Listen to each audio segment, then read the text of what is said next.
গোপন সংবাদের ভিত্তিতে জানা যায়, মায়ানমার হতে নাফ নদী হয়ে বিপুল পরিমাণ দেশীয় বিদেশি আগ্নেয়াস্ত্র ও তাজা গোলার একটি চালান বাংলাদেশে প্রবেশ করবে।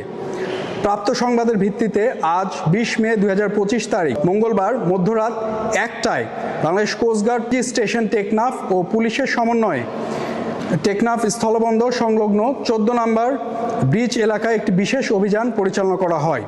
অভিযান চলাকালীন 4 জন ব্যক্তিকে কয়েকটি বস্তাসহ টেকনাফ স্থলবন্দরের বিপরীতে পাহাড়ে উঠতে দেখা যায়। এ সময় আভিযানিক দল কর্তৃক উক্ত ব্যক্তিদের থামার সংকেত প্রদান করলে তারা দৌড়ে পাহাড়ের গহীনে পালানোর চেষ্টা করে। যৌথ বাহিনী তাদের ধাওয়া করে থামানোর উদ্দেশ্যে 7 রাউন্ড ফাঁকা ফায়ার করলে তারা অস্ত্র ও গোলাবারুদে 2টি বস্তা রেখে পাহাড়ে পালিয়ে যায়।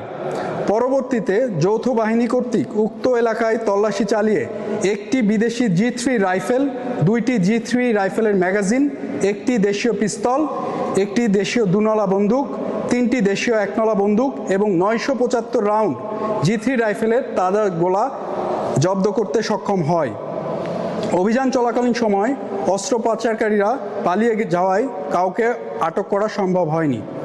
জব্দকৃত অস্ত্র, গোলাবারুদ এবং সকল আলামতের পরবর্তী আইনানুগ ব্যবস্থা গ্রহণের কার্যক্রম প্রক্রিয়াধীন রয়েছে।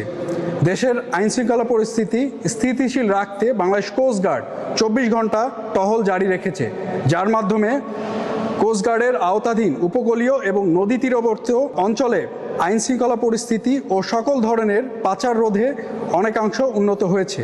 অবৈধ অস্ত্র পাচার রোধকল্পে বাংলাদেশ কোস্টগার্ড কর্তৃক ভবিষ্যতেও এ ধরনের অভিযান অব্যাহত থাকবে।